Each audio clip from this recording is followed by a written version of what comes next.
Ça sonne 19h, on va dire qu'on va commencer. Merci beaucoup à vous d'être là. Alors, il y a des visages, ça me fait très plaisir de les revoir. D'autres, ça me fait très plaisir de les découvrir. Est-ce que vous m'entendez bien? Déjà, c'est bon? Ouais, alors vraiment, plaisir de vous retrouver, plaisir de reprendre ces cafés débats. C'est, je vais dire, un exercice que j'avais coutume de faire il y a quelques temps, voilà, qui a hélas dû s'arrêter, vous imaginez bien, pour les raisons sanitaires qu'on connaît hélas tous. Donc voilà, c'est vraiment un plaisir d'être là ensemble, pas très nombreux, mais j'allais dire que c'est très bien aussi. Donc j'ai toujours fait cette formule café débat parce que le but c'est pas que je fasse une grand-messe et que je vous dise plein de choses. Je tiens beaucoup plus à vous écouter, à vous entendre, des choses bien, des choses moins agréables, mais au moins voilà, on échange, vous et moi, puis même entre vous, je préfère qu'on fasse ça de visu plutôt que sur les réseaux sociaux. Oui, je vous disais, j'ai toujours fait ça, puis j'ai continué naturellement avec les grands débats. C'est vrai qu'il y a eu ces grands débats nationaux que le président avait lancés, et j'ai fait entre 12 et 14, je me souviens plus exactement, sur la circonscription à grands débats nationaux. Donc c'est encore une fois, enfin, ce qui se dégage de nos échanges, c'est vraiment une manne pour moi qui naturellement me nourrit à la fois de problématiques de territoire et aussi naturellement avec les textes de loi que je suis amené à voter. Je ne vais pas être très longue encore une fois parce que le but c'est de vous écouter. Est-ce que vous voulez qu'on ferme la porte s'il y a des voitures ou est-ce que c'est bon? Ça fait de l'air. Bon, d'accord, n'hésitez pas. On est particulièrement heureuse de vous retrouver parce que c'est une période difficile, période très difficile, ça fait plus d'1 an et demi maintenant. Et je trouve que c'est très important, justement, qu'on se retrouve, qu'on se rencontre. On a été enfermés chez nous, effectivement, un certain temps, devant nos écrans. Et voilà, il y a une tension pour diverses raisons qui n'a pas été arrangée du tout. Voilà, cette incertitude, c'est important, je pense, qu'on l'évoque. Voilà, encore une fois, à votre écoute. À votre écoute, vous, parce que ce qu'on entend, c'est beaucoup tous les samedis après-midi. Voilà, il y a un certain nombre de personnes qui portent un certain nombre de revendications et on a tendance à n'entendre et à n'écouter que. Et moi, c'est vous que je veux entendre.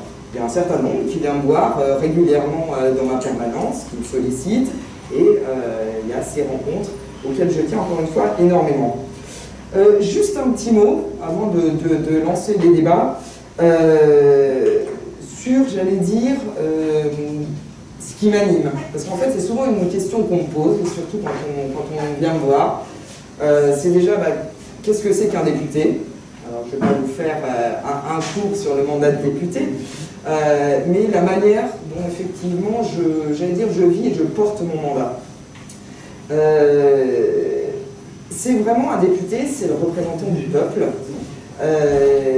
Et ce n'est pas des mots en l'air, j'allais dire, que je porte ici, parce que être représentant du peuple, évidemment, ça m'oblige infiniment.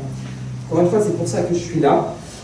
Et je suis une citoyenne parmi d'autres. Il se trouve que voilà, vous m'avez élu, j'ai été élu. Et j'ai toujours ça, et de plus en plus même, au fur et à mesure de l'avancée de mon mandat, c'est quelque chose à laquelle je tiens énormément, c'est-à-dire porter votre parole là-haut. Alors le député, oui, il fait le grand écart. Il fait le grand écart entre la circonscription sur laquelle il est élu et Paris. Alors du coup, forcément, on a regardé les débats, vous y étiez pas. Oui, alors, effectivement, j'étais peut-être pas à ce moment-là dans l'hémicycle, mais même si je suis à Paris, il y a en même temps que la séance dans l'hémicycle, des commissions, des réunions de travail, donc voilà. Et si je suis pas à Paris, c'est que je suis ici. Donc en fait, je suis jamais au bon endroit au bon moment, mais soyez certains que voilà, je suis à la fois sur Paris, pour dire les choses très clairement, je monte le mardi matin, assez tôt sur Paris. Mardi, mercredi, c'est là vraiment qu'il y a le cœur des débats. Parfois, ça déborde sur le jeudi. De plus en plus, on est du lundi après-midi au vendredi, voire samedi, dimanche, ça nous arrive de siéger, voilà. Donc on ne peut pas être tout le temps là-haut. moi je tiens énormément à être ici. Voilà, grosso modo, brosser, j'allais dire, les grands traits, en préambule en tout cas, ce que je souhaitais vous dire. Et surtout, j'allais dire, je vous écoute. Soit il y a des premières questions, sinon moi, en fait, j'avais une première question à vous poser par rapport à tout ce que je peux entendre, justement, autour de moi, quand je suis dans la rue. Alors, elle est très basique, mais elle a plusieurs tiroirs. Ma question, elle est toute simple, c'est comment vous allez? Parce que ce que je constate, quand on pose la question vraiment à quelqu'un, personne, grosso modo, va bien. En revanche, par rapport à tout ce qu'elle peut entendre, alors à travers la télévision, les réseaux, là c'est la grande catastrophe. Et c'est ça qui est très difficile, justement, dans ce qu'on est amené à voter, à porter, à sentir justement la France, c'est cette dichotomie qu'il y a entre ce que chacun vous vivez, et que vous vivez plutôt pas trop mal, je vais dire, et cette difficulté à faire collectif. En tout cas, enfin, voilà, moi c'est une des grandes questions qui m'anime. Encore une fois, on peut lancer le sujet là-dessus, sur vous, chacun, comment vous avez vécu cette période, où vous en êtes aujourd'hui, ou toute autre question. Vraiment, c'est complètement ouvert, il y a un micro qui circule, et comme on dit, c'est toujours le premier à se lancer, ou c'est le plus difficile. Monsieur de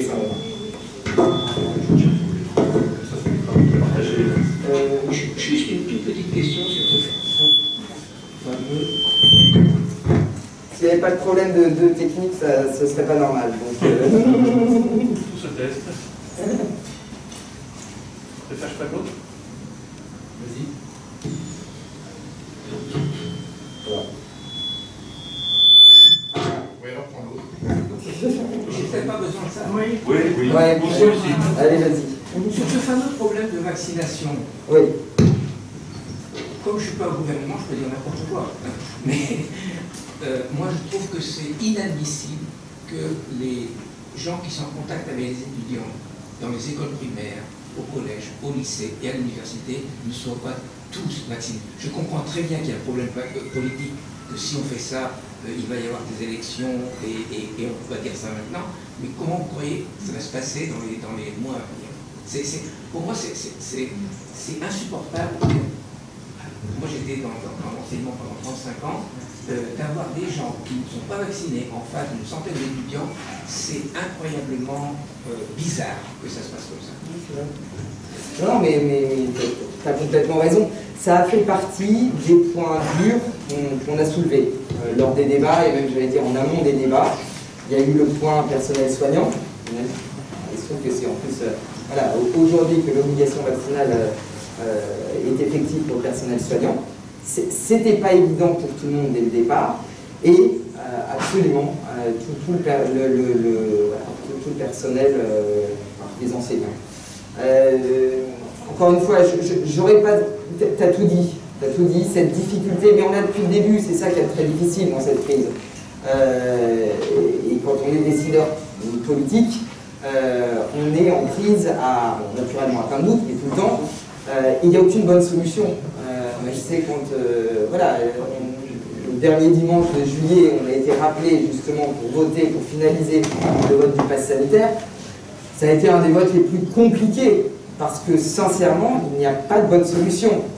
Donc, et c'est même pas une solution la moins pire, parce qu'on en prend une à un moment donné, avec une épidémie, on sait très bien qu'elle va évoluer. Il faut faire en sorte, aujourd'hui, surtout avec la vaccination, qu'on puisse continuer de vivre avec, comme on dit. Donc voilà, il y a plein d'enjeux, plein d'implications. Encore une fois, pas de bonne solution.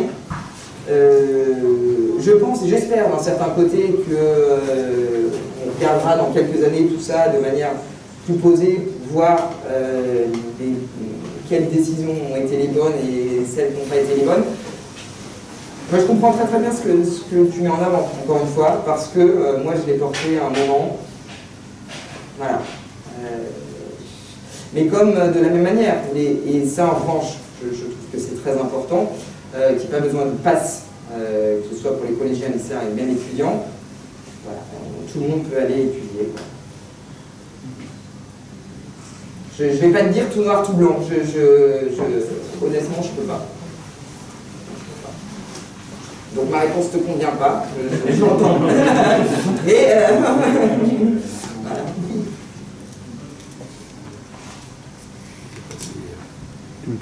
Et on peut passer la parole à une étudiante qui pourra peut-être vous dire ce qu'elle a vécu. Ok, bon, alors déjà pour répondre à la question comment allez-vous, ça va, mais ça a été très très compliqué pour tous les étudiants je pense, pendant la crise sanitaire, et ça l'est encore plus aujourd'hui, parce qu'on a passé presque un an et demi en distanciel, et c'est très très dur de reprendre en présentiel. On ne travaillait plus de la même manière, on a tous perdu nos habitudes. Je trouve qu'on a été un petit peu mis de côté quand même pendant la gestion de la crise, surtout les universités, les écoles supérieures. Donc voilà, on n'a pas besoin de pass sanitaire pour rentrer sur les campus. Moi je suis dans une école, on n'est pas autant qu'en université, c'est vrai que je trouve pas forcément ça très logique quand on se retrouve à 300 dans un amphi, qu'on est tous serrés, etc. Mais voilà, c'est vrai que c'est un peu compliqué d'un point de vue, enfin pour les étudiants. Oui, c'est vrai. Ah, c'est vrai, et tu disais voilà, que vous aviez été mis de côté. Alors, j'allais dire, on a mis du temps à s'emparer de la cause estudiantine ou jeune, c'est exact, c'est exact. Il y a eu des priorités terribles à prendre. C'est vrai, on peut aussi revenir sur l'épisode des fameux masques qui n'étaient pas présents. Je ne vais pas vous la faire à l'envers, comme on dit. Et les étudiants sont venus en bout de course, c'est vrai. Et c'est terrible en revanche, parce que ça fait plusieurs mois quand même qu'on est en train de se rendre compte que notre jeunesse, alors elle était peut-être justement moins fragile par rapport à ce virus, mais qu'en revanche, les conséquences de cette épidémie vont se faire sentir vraiment à long terme. Vraiment à long terme, c'est pour ça qu'entre autres, il y a un chèque justement pour avoir accès à un certain nombre de consultations chez un psy pour nos jeunes et tout, parce que, encore une fois, j'ai très peur des répercussions à long terme. On n'enferme pas nos jeunes. Bon, oui, si, ils ont vu. On ne les fait pas étudier derrière un écran. Si, ils ont vu. Et voilà, vous avez dû et vous avez participé, et merci à ce que on essaye de s'en sortir tous ensemble. Et c'est vrai que ça a été très dur. Et encore une fois, moi je crains les conséquences à plus long terme. Une petite anecdote, j'étais sur les forums des associations, il y en a plein en ce moment, et les associations aussi mettent des warnings un peu partout, parce qu'ils n'ont pas encore récupéré tous leurs jeunes qui vont s'inscrire au basket, à la gym et tout. Un certain nombre a pris l'habitude d'être derrière les écrans. Un certain nombre a trouvé ça confortable, j'allais dire, de rester chez eux. Et là, il va falloir qu'on recrée du lien social et que notre jeunesse, parce qu'on va avoir besoin d'elle, et pas qu'un peu, quoi. Donc, oui, grande vigilance. Je dis un mot, après je parle. Mais juste pour répondre à cette question. Oui, les conditions pour les étudiants, c'est incroyablement difficile. Moi, je suis en contact avec les étudiants que j'ai eu pendant 35 ans, ceux qui sont encore dans les labos, c'est ingérable au quotidien. Je comprends ça tout à fait. Je reviens à ce que je disais tout à l'heure. Pourquoi ne pas faire vacciner les profs et ne pas faire vacciner les étudiants? Tout le monde. Si on n'a plus la poliomyélite, c'est parce qu'on avait le vaccin de la poliomyélite. Et là, c'est la même chose. Et là, c'est pas seulement la poliomyélite pour une personne, mais on répand le truc. Évidemment, les politiques comprennent ça, mais ils ne veulent pas passer à l'acte suivant en disant on va le faire. Oui, tu as raison. Pour l'instant, ça se trouve, voilà. Parce que c'est pas une question de liberté individuelle, c'est ne pas respecter les autres. Ça, c'est extrêmement important. Regarde tous les débats qu'il y a eu pour les soignants, qui est encore plus criant. Bien sûr. Et de fait, un grand nombre de personnes n'a pas compris pourquoi il n'y avait pas cette obligation vaccinale pour les soignants. Le curseur entre liberté individuelle et bien-être collectif est toujours très difficile à évaluer. Et je trouve que justement, mais cette ce que je chose veux a dire, été c'est que très c'est pas une révélatrice. liberté individuelle du tout. Pour toi, et je l'entends, d'autres te diront exactement le contraire. Ceux qui sont dans la rue actuellement. Oui, Mais ils ne sont pas nombreux. il y a des arguments. Le problème, c'est ça. On entend ceux qui ne sont pas nombreux et qui descendent avec. Et les autres qui sont contents ne s'expriment pas. Enfin, contents pour, ils ne s'expriment pas, malheureusement. Peut-être parce qu'ils ont autre chose à faire que descendre dans la rue. Peut-être qu'ils bossent un peu, etc. Mais c'est vrai que moi, je suis d'accord, c'est illogique. 8 personnes sur 10 qui sont en hôpitaux, aujourd'hui, ils ne sont pas vaccinés. Donc les chiffres parlent, il n'y a même pas à se poser la question. Les chiffres parlent. Et moi, j'ai une entreprise, j'aimerais bien qu'on sorte de ça. J'en ai marre de subir les conséquences dramatiques de ça. Et je ne fais pas partie de ce beau secteur de la restauration qui a été bien arrosé. Sans qu'on regarde s'ils en ont eu besoin ou autant qu'on leur en a donné. Moi, j'avais pas eu grand-chose. Et aujourd'hui, c'est difficile. C'est inadmissible. Et c'est vrai que la vaccination, c'est ce qui nous sortira de là. Il n'y a que ça. On le sait. Et alors, au-delà, j'allais dire, des différentes professions, quelle est aux uns et aux autres, justement, votre position, bonsoir monsieur, sur l'obligation vaccinale concernant le Covid? Est-ce qu'il y en a qui bondissent ici à l'idée de mettre l'obligation vaccinale? Pour moi, c'est tout à fait normal de se faire vacciner, je veux dire. J'arrive pas à comprendre qu'il y a des gens qui disent des bêtises à longueur de journée. Les journalistes parlent que de ça. Et la France silencieuse, on va dire, nous, on s'est posé peut-être un petit peu des questions, mais on y était. Se faire vacciner, je veux dire, c'est normal. C'est penser à soi, aux autres. Enfin, pour moi, c'est logique. Les professeurs, ils sont au contact de plein d'étudiants, ils devraient être vaccinés. Moi, est-ce que peut-être c'est sensible, les professeurs? Il faut peut-être ils sont peut-être sensibles, c'est un secteur peut-être sensible à obliger, puisque en général, plus de gauche que de droite, franchement. Donc voilà, il y a des choses à ne pas comprendre. Nous, on est la France normale, qui bossons, qui payons des impôts, on se plie naturellement à ce qu'il faut faire. Voilà pourquoi on entend toujours ces extrêmes, c'est ceux qui disent n'importe quoi. Mais ça dit, je vous emmerde. Peut-être trop de propagande.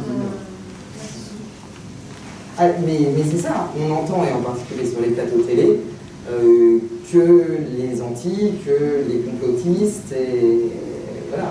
On devrait en parler. Pardon? On devrait un petit peu moins en parler de ces gens-là parce que.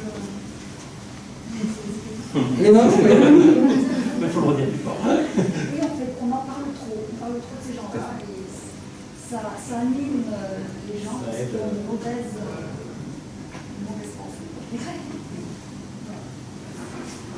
Non, mais cette dichotomie, effectivement, entre cette minorité qui pollue le débat, j'allais dire, et oui, cette majorité. Pardon? Qui divise. C'est terrible, c'est tout à fait ça. C'est tout à fait ça, et moi, c'est ce que j'entends de plus en plus. Et j'avoue que c'est. Vous voyez, ça me fait peur, parce que de plus en plus, quel que soit le sujet, on sent vraiment des divisions, des tensions. Il y en a d'autres sur les plateaux télé qui adorent attiser tout ce qui sépare. Et comment on fait l'unité? Moi je me souviens, c'était mes vœux en 2000, je sais plus quoi, 18, 19, où mathématiques c'était faire nation. C'est comment on fait nation, comment on refait France, comment on a un projet collectif. Alors, encore une fois, il y a des choses sur lesquelles on est d'accord, sur lesquelles on n'est pas d'accord. C'est la démocratie, naturellement. Mais quand à ce point-là, depuis 1 an et demi, enfin même presque 2 ans en fait, avec les Gilets jaunes, chaque samedi, il y a une toute petite partie de la population, encore une fois, qui peut porter des revendications légitimes, mais qui bloque le pays, mais ce que vous avez dit, qu'on n'entend que, on ne voit que, et voilà. Et moi mon rôle, j'ai vu. En tout cas, ce qui me tient à cœur, c'est justement d'entendre ceux qui ne parlent pas et ne s'expriment pas. Et il y en a beaucoup plus qu'on pense, mais effectivement, c'est ce qu'on n'entend pas. Donc, en fait, c'est un autre débat aussi, mais le problème, ça vient aussi des réseaux sociaux, parce que je suis pour la vaccination, je suis envahie d'anti-vax tout le temps sur les réseaux sociaux, et au début, j'avais l'impression que c'était une population, la majorité, très sincèrement. Et avant, on se retrouvait dans une boucle dans les réseaux sociaux, avec des personnes qui avaient la même opinion que nous, etc. Maintenant, ça n'est plus le cas. On n'entend que les personnes qui se plaignent tout le temps, et ça devient vraiment un problème, parce qu'au niveau des jeunes, les gens pensent en fait qu'il n'y a que ça, qu'il y a énormément d'anti-vax, que tout le monde se plaint de ça, alors qu'au final, quand on voit les manifestations, ils sont pas à 120 000. C'est rien du tout. Sachant que dans une journée, il peut y avoir jusqu'à 1 million de vaccinés au jour. Et les réseaux sociaux, en ce moment, il y a plein de personnes, dont moi, qui s'enlèvent des réseaux sociaux parce que ça devient vraiment problématique. On ne voit que ça à longueur de journée, des tweets, des posts Instagram, etc. Et ça pèse, quoi. On donne trop la parole aux personnes qui ne sont pas forcément très intelligentes. C'est un débat de fond, que ce soit les réseaux sociaux ou effectivement tout ce qui est télé. Voilà, il y a la liberté d'expression, il y a les médias qui donnent la parole à qui ils veulent. Si on mettait le moindre doigt, la moindre main là-dedans, alors déjà qu'on est taxé d'être une dictature, vous ne l'ignorez pas. Là, je ne vous fais pas de dessin, mais il n'empêche, moi je suis persuadé que, au final, ça joue contre la démocratie. Cet excès de démocratie, de paroles à tout va, à tout cran, au lieu d'instaurer une réflexion, un esprit critique qui est très très salutaire, comme tu dis très bien, il nous donne la parole qu'à des extrêmes et qui c'est très délétère. Malheureusement, ça peut influencer les gens qui ont le caractère. Tout à fait. Monsieur. Jacques Vuitton, bonsoir. Oui et non. Sur cette réponse-là, il y a des gens qui ne trouvent pas en fait, et j'en reviens d'ailleurs à certaines promesses électorales qui avaient été faites par Macron, je pense que Bruno Bayrou est un faveur aussi, c'est qu'il y a une partie de l'opinion qui ne retrouve pas sa représentation dans l'Assemblée nationale. Donc j'en viens à la proportionnelle. Je pense que effectivement ça encourage un certain nombre de personnes qui ne trouvent pas leur représentation et leur opinion exprimée dans le débat national à aller vers ces formes d'extrémisme en termes de manifestation d'opinion. Donc c'est vrai que c'est compliqué, la mise en place de la proportionnelle, surtout avec la mise en place d'une gouvernance majoritaire, mais est-ce qu'on peut espérer que ça change? Parce que fondamentalement, je pense que ça vient de là, et qu'on a besoin d'une réforme du mode électoral qui puisse encourager, y compris à ce que des opinions qu'on ne soutienne pas soient représentées. J'allais dire, j'ai pas envie de vous répondre parce que je suis complètement d'accord avec vous. Non, votre constat, oui, je le partage et très largement.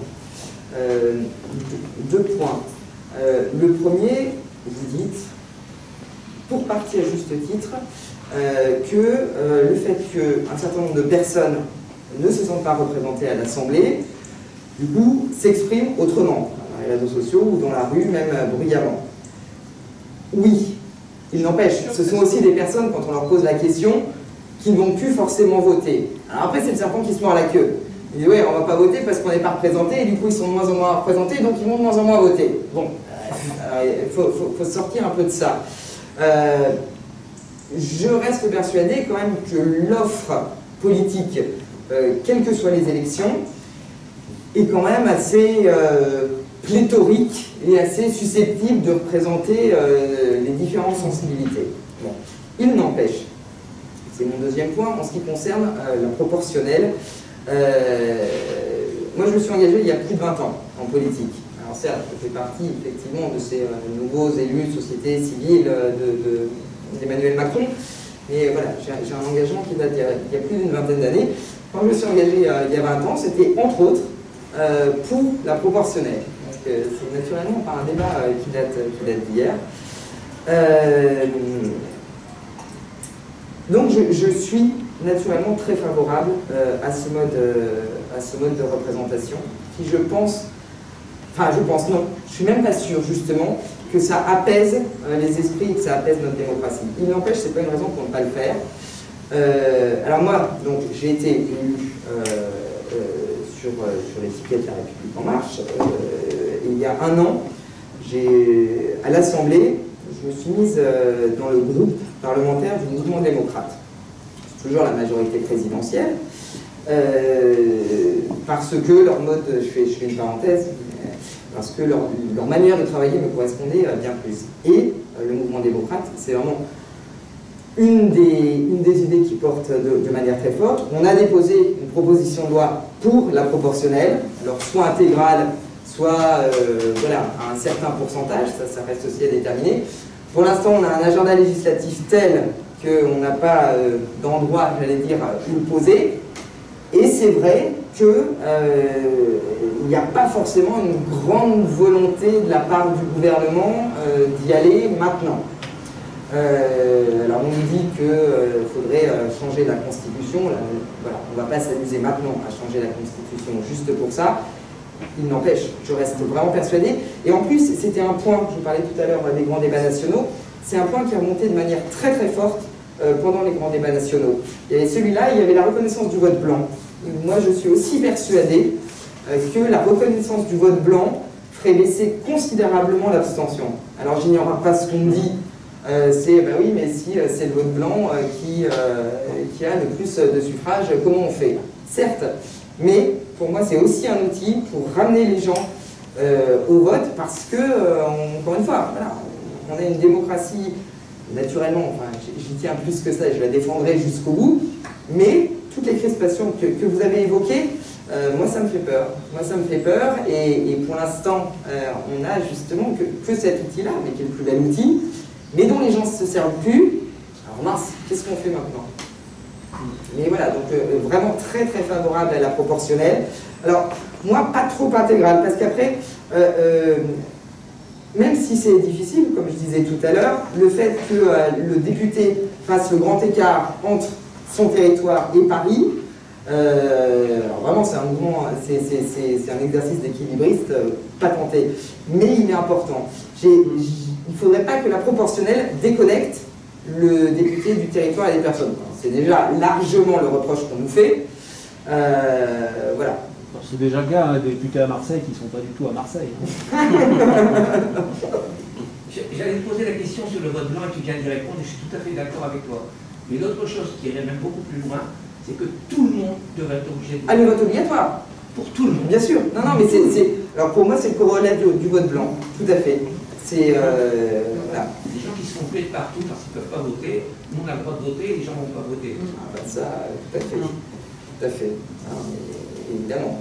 Et puis alors en tant que femme, je ne te raconte pas comme en plus c'est encore plus sensible. Non, non, naturellement. Et puis voilà. Mais moi maintenant, j'hésite pas à dire à quelqu'un qui se plaint de celui qui a été élu, tu as été voté, non, bah écoute, c'est bon. Là, pardon, c'est pas que tu n'as plus le gros chapitre, mais voilà. Ou avant d'aller voter avec les pieds, va voter avec les mains, quoi. Enfin bon, il y a un moment où...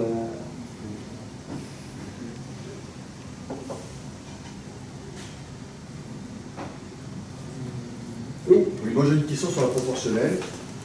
Alors que sur le fond, ça me paraît une solution. Ça va obliger nos partis politiques à faire à l'allemande, merci, à l'allemande, c'est-à-dire à faire des travaux en commun ou un programme commun pour l'agriculture, etc. Ce qui n'est pas dans la culture aujourd'hui, mais on peut imaginer que ça permettrait à nos partis politiques d'évoluer favorablement. Donc là, je suis plutôt, comment dirais-je, optimiste. J'espère qu'ils vont changer. L'autre problème que j'ai, c'est, comme on l'a vu avec les régionales, c'est que la proportionnelle, c'est l'appareil des partis. Les 10 premiers de n'importe quelle liste sont sûrs d'être élus. Et ça, j'en veux pas. Vous me l'en dites, si demain vous merdez, vous ne serez pas réélu. Voilà. Alors que si vous êtes dans les 10 de la REM demain, proportionnelle, vous êtes sûr d'être élu. Et ça me choque profondément. C'est-à-dire qu'il n'y a plus de remise en cause de la personne, on remet en cause que les programmes. Et après, donc, les gens sont des numéros dans un programme. Moi, ça me gêne, parce qu'aujourd'hui, le député, il prend un risque. Écoutez, notre collègue Cochet, là, il a pris une veste la fois dernière. Bon, il n'est pas député. Voilà. Donc, ce que je veux dire, c'est l'exemple même d'une personne qui a, entre guillemets, il y a quelques années, perdu. Alors que s'il avait été sur des listes LR proportionnelles, il aurait été élu. Alors j'ai rien contre Cochet, c'est pas le président. Je pense que c'est pas parce que c'est à l'élection locale. Bon, mais je veux dire que ça me gêne, que cette proportionnelle fasse l'outil des partis. Après, vous aurez le parti Trucmuche du Modem, de Bérou, le parti de je sais pas quoi. Ils auront 3 élus et les 3 premiers seront élus. C'est complètement, moi ça me choque profondément parce qu'il n'y a plus de remise en cause de la personne. On remet en cause que des programmes. C'est très juste. C'est très juste, c'est un des grands reproches qu'on peut faire à la proportionnelle. C'est exact, c'est exact. Et le fait, voilà, vous dites très bien, moi si je merde, effectivement, les électeurs ont tout loisir de dire, allez, passe ton tour, c'est bon.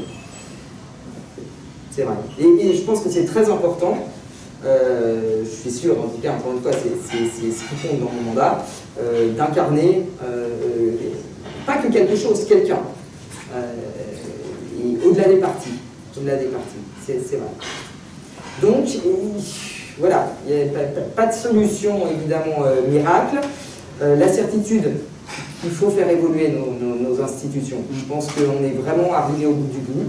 Alors, il y en a qui réclament la 6ème République, je n'ai pas trop compris encore, voilà, ce que ça changerait. Il y a eu une tentative l'année dernière avec la Convention citoyenne, les 150 citoyens tirés au sort pour la Convention climat.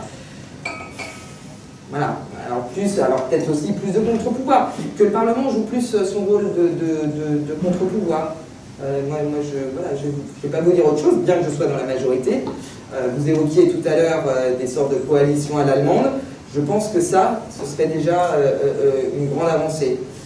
Qu'il y ait une majorité pour appuyer effectivement les réformes gouvernementales, oui, mais qu'il y ait sur un certain nombre de projets voilà, des ententes et allez, on y va ensemble. Et ouais, je pense que le Parlement, là, il faut qu'il reprenne une partie de la main pour avoir plus de crédibilité, encore une fois, vis-à-vis du citoyen. Mais ouais, ce sont des problématiques qui nous animent beaucoup, vraiment, moi, que j'ai vu ressortir de manière très criante lors du grand débat. Et pour l'instant, bon, on n'arrive pas à s'en sortir, je vais dire. La solution, on l'a pas encore. On l'a pas encore. Et il va falloir qu'on la trouve rapidement, ça c'est certain.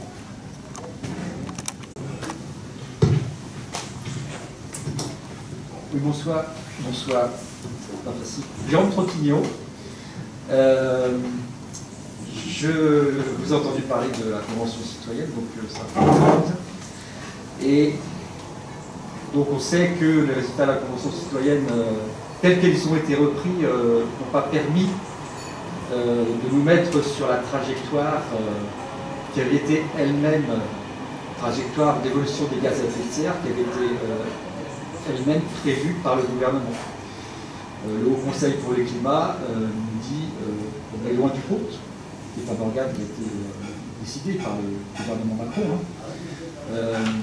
On a aussi un avis du Conseil d'État récemment qui nous dit que urgemment il faudrait prendre d'autres mesures de façon à pouvoir respecter l'engagement de diminution des gaz à effet de serre d'ici 2030 et sur la période de 2022, 2028, je pense, 2024, 2028, enfin on est en tout cas loin du compte. Et du coup, il y a des grosses déceptions par rapport à ça, parce que le GIEC nous dit qu'on a une dizaine d'années, une douzaine d'années pour agir. Ça ne peut pas être très précis non plus, mais on parlait tout à l'heure, vous me disiez comment allez-vous.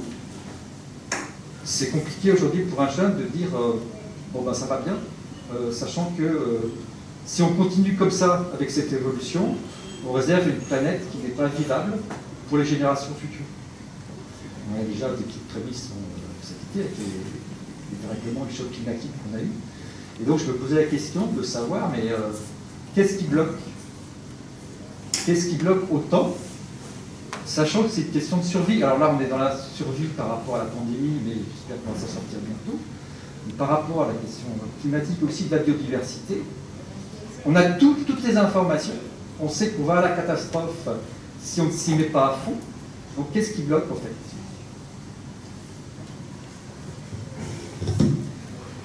Je vais dire le constat, on est tous d'accord pour le partager. Notre planète est sacrément déréglée et il y a urgence.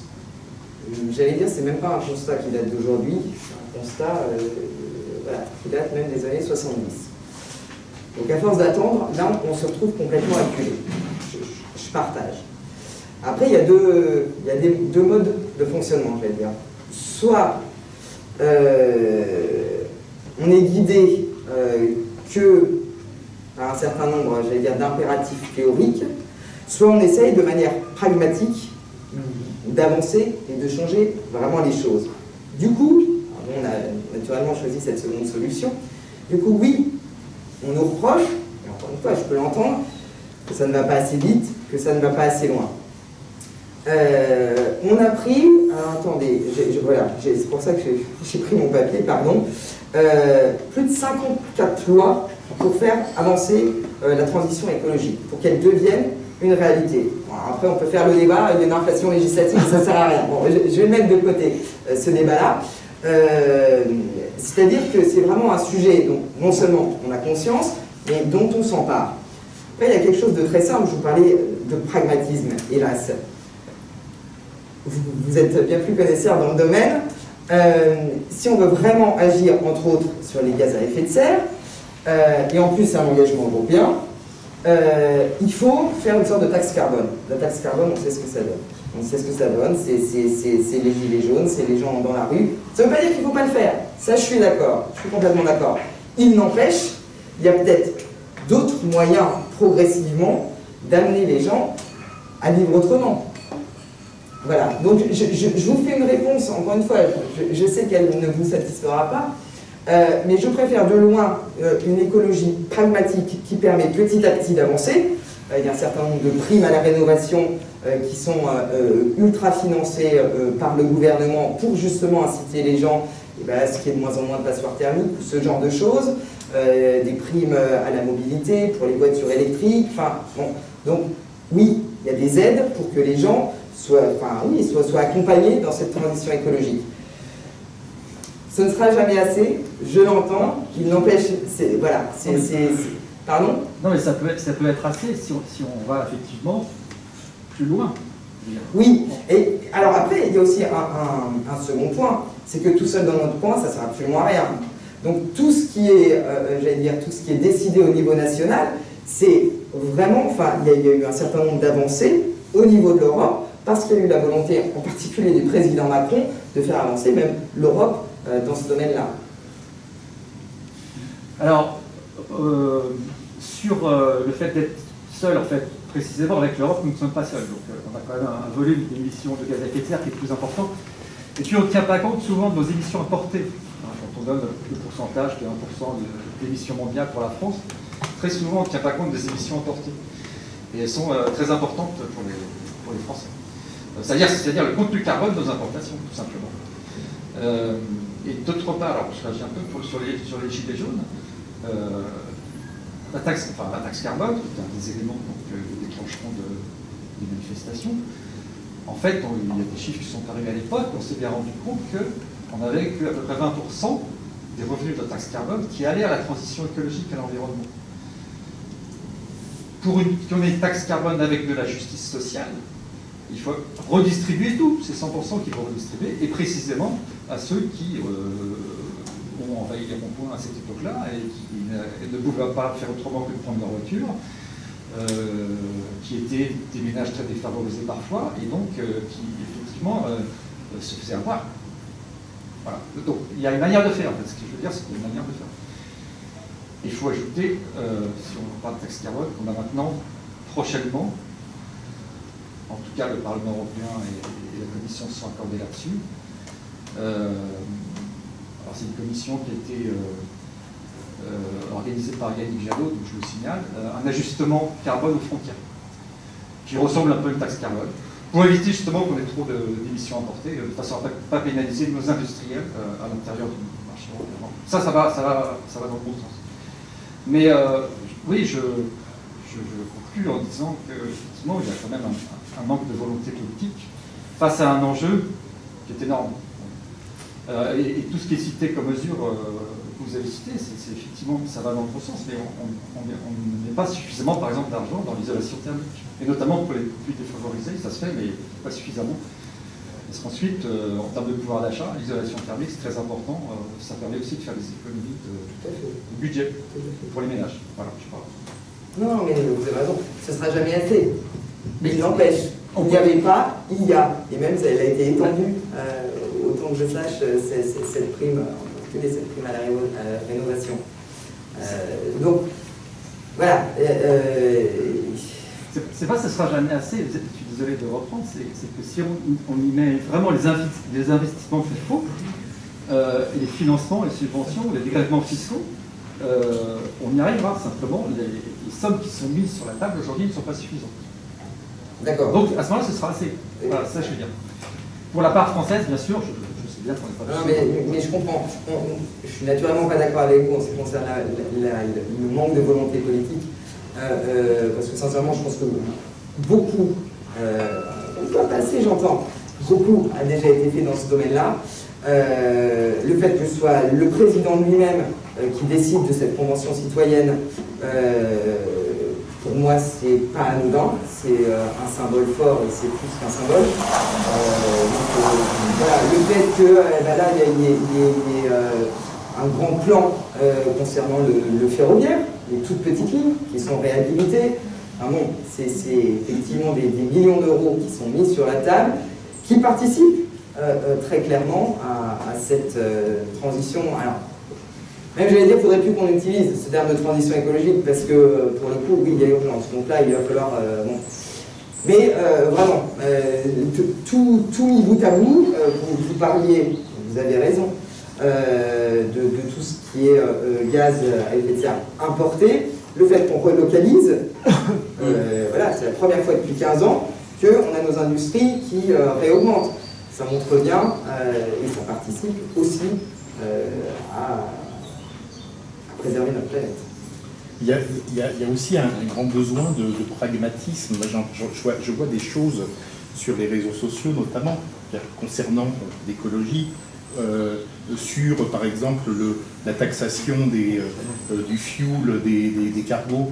Mais le jour où on surtaxe le fuel des cargos à Dunkerque, tous les cargos vont aller accoster à Zeebrugge. Parce qu'ils iront faire le plein à Zeebrugge, et nos dockers à Dunkerque, ils n'auront plus de boulot. Donc il faut vraiment traiter sur l'ensemble de la zone. Si la Belgique ne traite pas ça, on ne peut pas le traiter tout seul. Et il y a plein de cas comme ça. Moi je fais partie des boomers, qui sont donc décriés par nos jeunes maintenant. On s'en prend plein la gueule sur les réseaux sociaux. Mais je suis élu local, depuis pas mal d'années. Monsieur le maire pourra vous le confirmer. Je pense que les collectivités territoriales, que ce soit les communes, les régions, les départements, ça fait 20 ans, 30 ans qu'ils agissent réellement pour la transition écologique. Alors, avec les moyens que certains ont ou qu'ils n'ont pas. Mais même la législation, ça fait combien d'années que nos services techniques ne peuvent plus utiliser de pesticides ou de désherbants ou de glyphosate, etc. Ça fait une dizaine d'années déjà.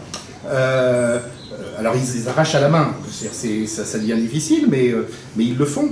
Et quand dans une commune on peut investir sur la rénovation énergétique des bâtiments, changer une chaudière, quand on arrive à obtenir les subventions, etc., on le fait, et on le fait depuis longtemps. Et je pense que toutes les collectivités ont cette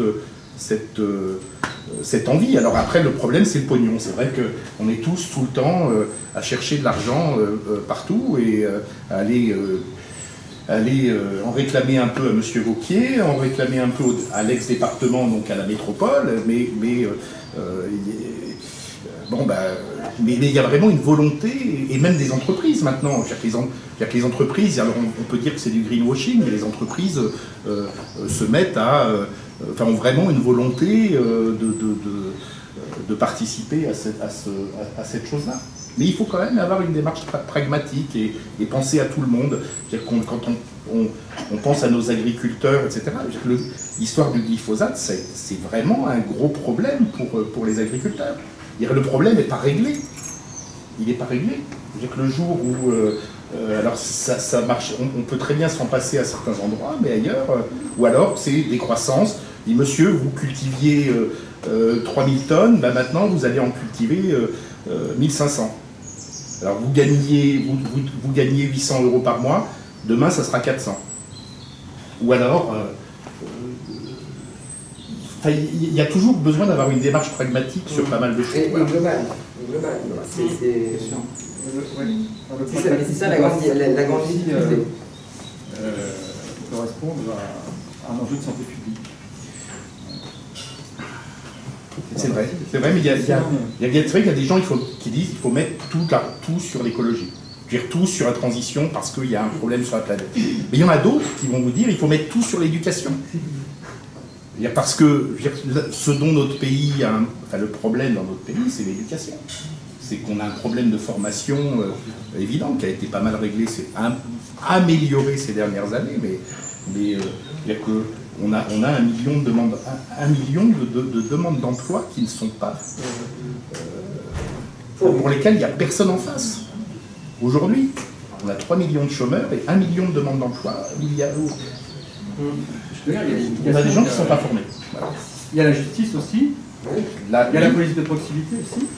Voilà. Il faut de l'argent partout. Et du coup, non, je vais laisser parler les autres. À moins que je puisse rebondir dernière. Non, mais allez-y. Puis après, oui, non, justement, je suis complètement d'accord en termes de service public. Pardon, il y a des besoins énormes. En termes de service public, on a cité police, justice, etc. En écologie, en biodiversité, sur la question climatique.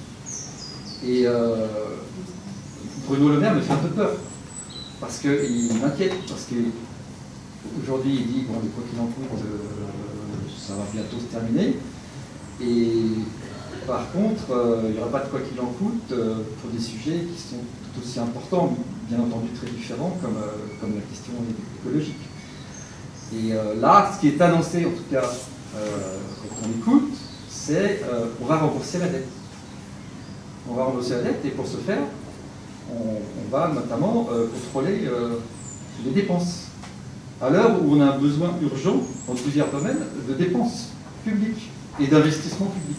Et ça c'est quelque chose qui, à mon avis, est inquiétant. Parce que ça veut dire qu'on ne va pas satisfaire à tous ces besoins essentiels. Oui, et donc, je comprends, et donc, qu'est-ce qu'il faut faire? Alors, je comprends, et le constat est pertinent, et maintenant, et donc, qu'est-ce qu'on fait? Qu'est-ce qu'on propose?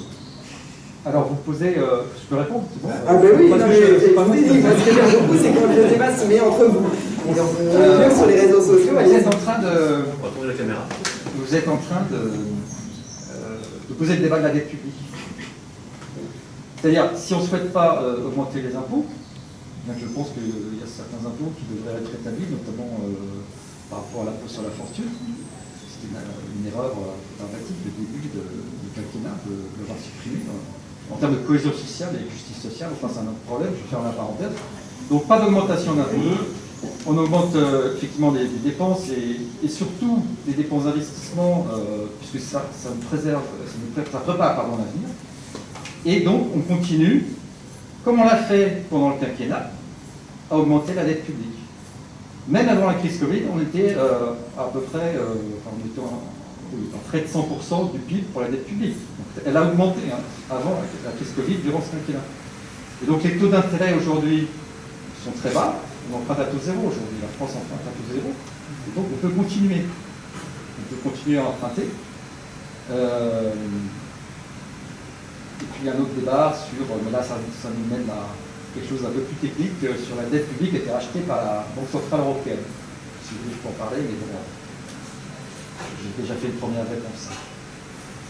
Enfin, sauf que l'impôt sur la fortune, l'impôt sur la fortune est gratuit. Qu'est-ce qu'on fait? Non, qu'est-ce qu'on fait? Bah oui, j'ai pas compris la réponse. On continue à investir. Mais avec quel argent? En augmentant la dette publique, c'est ça. Ah, c'est ça que vous proposez? C'est ça la réponse. Vous proposez d'augmenter la dette publique? On continue à l'augmenter, comme on l'a augmenté pendant ce quinquennat. Ah, je n'ai pas compris. C'est ça que vous proposez? Oui. Monsieur, l'ISF n'a pas été supprimé, hein, ça s'appelle l'IFI. Oui, je sais, non, mais ça a été modifié. C'est modifié. Bon, d'accord. Vous proposez d'augmenter la dette publique encore. On est à 137% du PIB et vous proposez qu'on l'augmente encore. C'est ça que vous proposez? Oui, jusqu'à ce qu'on ait des dépenses publiques et des investissements publics à la hauteur des enjeux qu'on a mentionnés auparavant. Non, après, on s'arrête. Après, mais jusqu'à que c'est le problème. Je note que votre truc, c'est de dire qu'il faut encore augmenter la dépense publique. Et donc la dette, alors qu'on est à 137% du PIB, on dit qu'il faut encore augmenter. C'est une proposition que personnellement je ne soutiens pas. Oui, on est à 120, il y a des pays comme le Japon qui sont à 200, ça leur pose un problème. En fait, votre volonté d'augmenter la dette publique. Là, on a besoin du micro, pardon. Pardon. Bonsoir à tous, excusez-moi pour le retard, mais c'était professionnel. Je disais, votre idée d'augmenter la dette publique, c'était pour faire un petit peu quoi qu'il en coûte au niveau écologique, comme on l'a fait pour le reste de l'activité économique, c'est bien ça? Exactement, parce que là on a un enjeu de court terme sur la pandémie mondiale, et on a un enjeu de long terme qui est tout aussi important. C'est une question de survie aussi sur la question climatique. Voilà. Mais j'ai un peu peur que le quoi qu'il en coûte au niveau écologique, soit disproportionné par rapport à ce qu'on a fait ce qui a été fait au niveau économique. Quelque part, c'est quand même relativement maîtrisé parce qu'on sait ce que ça peut coûter au niveau écologique. On n'a aucune notion de ce que ça peut coûter si on veut vraiment faire une politique de quoi qu'il en coûte. Aujourd'hui, ça veut dire enlever toutes les voitures diesel, etc. Vous voyez ce que je veux dire? Donc je pense que c'est pas tout à fait pertinent d'aller dans ce sens-là. C'est un point de vue, mais je pense que c'est pas tout à fait pertinent d'aller dans ce point de vue parce que l'engagement n'est pas le même. Si on veut obtenir le même résultat. Oui, non, mais là encore, on a un enjeu de santé publique sur la question du diesel. Je ne dis pas que c'est pas important. C'est simplement que l'enjeu est pas, l'engagement n'est pas le même au niveau écologique qu'il peut l'être au niveau économique comme il a été fait. Et là, c'est plus une augmentation à 150 ou 200%. Je ne suis pas spécialiste de l'écologie. Et au niveau écologie, sauf qu'il n'y a que la France qui le fait, enfin, pour moi, il faut que ça soit au minimum européen. Parce que pour nous, on va se pénaliser. Après, économiquement, on va perdre beaucoup de... on va peut-être perdre des marchés, parce que l'écologie, je suis tout à fait d'accord avec l'écologie, mais l'économie aussi, c'est important. Donc on ne va pas se pénaliser par rapport aux autres pays européens, que nous la France. Donc s'il y a des décisions à prendre, c'est au minimum européen. Mondial. Oui, mais je dis au minimum. Je suis gentil. Moi, j'ai une idée, c'est qu'on exporte nos spécialistes de l'écologie français, les syndicalistes, dans les pays de la Chine, de l'Inde, du Mali, qui mettent leur système en place. Oui, ça sera efficace. Tout à fait d'accord. Oui, parce que il faut qu'il y ait un poids, comme je suis tout à fait d'accord, il faut prendre l'écologie. Je me doutais qu'à un moment ou à un autre, la question de la dette viendrait sur la table, parce que moi, on m'en parle beaucoup. Et j'avoue que j'apprécie quand justement on m'interpelle, on me dit comment on rembourse. Ça montre justement une vision un peu plus large que ces problèmes propres. C'est naturellement, oui, un très très gros problème. Je pensais justement aux jeunes qui déjà sont contraintés. Quand on leur dit on va encore augmenter la dette, ils se disent ouais, non mais c'est bon, nous on a assez de choses à régler, là on nous en met encore dessus, quoi. Donc il y a un moment, il va falloir quand même qu'on épargne un peu notre jeunesse, parce qu'encore une fois, on va vraiment en avoir besoin. Ce fameux quoi qu'il en coûte, pour moi il a été nécessaire, enfin, je pense que c'est pas que pour moi. C'est vrai que tout à coup, bon, on a ouvert les vannes, il y avait l'urgence, il fallait qu'on essaye de s'en sortir le moins mal possible. Bon. Maintenant, moi ça ne me choque pas du tout que Bruno Le Maire, justement, dise bon bah attendez, maintenant que chacun peut reprendre son travail grâce à la vaccination, on va fermer un peu les robinets. Et de fait, alors on a une chance pour le coup immense, c'est qu'on a tous les indicateurs économiques qui sont au vert. On les a vraiment retrouvés, ceux qu'on avait réussi à mettre en place avant la crise. On a une croissance qui tient la route, On a un chômage qui a retrouvé effectivement le même taux qu'avant la crise. On a des offres d'emploi et des promesses d'embauche vraiment pléthore. Donc bon, et ce qui fait que pour l'instant, notre dette, j'allais dire, est soutenable, avec en plus effectivement des taux qui sont encore assez contraints. Bon, donc aujourd'hui, notre dette, je veux dire, c'est pas un problème trop en soi. Moi, je ne suis pas du tout favorable à l'augmenter. Même si j'entends, vous dites, bon, on a fait ça effectivement pour l'économie, pourquoi on ne l'a fait pas pour l'écologie? Non, on ne peut pas dire. Moi, j'entends beaucoup plus de personnes qui me disent, mais je ne comprends pas. Moi, mon banquier, bon, alors effectivement, j'ai le droit à certains découverts, mais parce qu'il sait que je peux le juguler, et puis à un moment, il coupe les balles. Pourquoi c'est pas pareil pour l'État? Les gens se rendent compte qu'à un moment ou à un autre, il va falloir payer, et qui va payer? Juste, il y a combien de pourcentage en France qui paye des impôts? C'est juste pour comme ça. 46, 7, Ah, autant 48. Ça, c'est un sujet aussi. Tout à fait. C'est bien beau d'ouvrir les robinets, mais ceux qui payent les impôts, c'est eux qui en mettent un petit peu. 48% d'impôts sur le revenu, mais tout le monde paye un impôt quand même par la TVA. Oui, d'accord. Oui, mais sur le revenu. Mais sur le revenu, c'est exact. Les impôts locaux, par exemple, la dernière tranche qui paye encore. Je sais pas. C'est toujours prévu Oui, hein, tout à fait. J'espère que la taxe d'habitation, oui, elle va disparaître pour tout le monde. Merci, Marc. Non, mais... Premier tiers cette année. Pour ceux qui n'étaient pas concernés. Ah oui, premier tiers cette année. Oui, c'est ça, fin 2021, oui, c'est ça. Normalement, enfin, c'est même pas normalement, si, ça c'est un engagement sur lequel il n'a jamais été question de le jouer. Tout à fait. Est-ce qu'il y a des personnes qui ont... Alors, je vous en donnerai peut-être la parole tout à l'heure, ceux qui... Moi, je ne sais pas, il n'y a pas de bonne solution. Je suis pas une politique, donc je ne préférerais pas être à votre place ni à celle de Macron, mais on ne peut pas non plus éternellement attendre que tout le monde s'y mette pour s'y mettre, de dire que l'économique prime sur l'écologie, que ça fait trop et que du coup on ne peut rien faire. Enfin, il y a un moment où ça va nous coûter, quoi qu'il en soit, parce que les dérèglements, c'est des inondations, c'est de la migration qui va déferler partout dans le monde parce que les gens ils veulent juste vivre, alors que nous, on est en train de parler de ne pas augmenter nos impôts. Donc je pense qu'il y a des enjeux qui nous dépassent totalement. Il faut peut-être regarder un peu plus loin que l'échéance des prochains impôts, de la prochaine élection.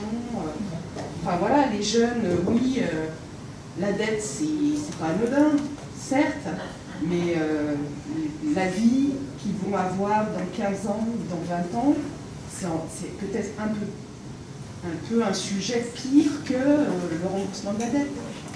Donc je trouve qu'il faudrait peut-être avoir une vue un peu plus prospective et en effet, on ne peut pas forcément tout faire, mais je suis persuadée qu'on peut faire beaucoup plus.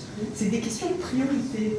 Quand on veut se donner des priorités, on l'a vu pendant la crise, la priorité c'était de sauver l'économie, de sauver les entreprises, et c'est très bien, moi j'en ai bénéficié. Sauver les gens.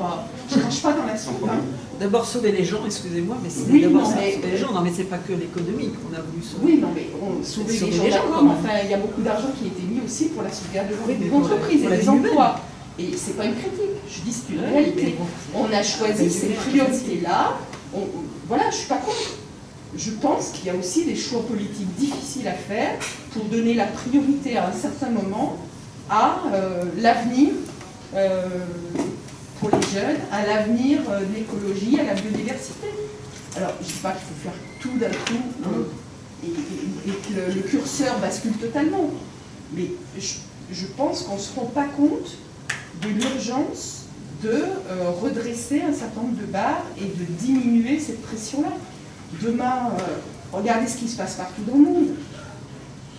Non, mais je suis d'accord avec ça. Enfin, on peut aussi se dire, les assureurs n'ont qu'à payer les conséquences des inondations, des tornades. On n'est pas chez les bisounours non plus.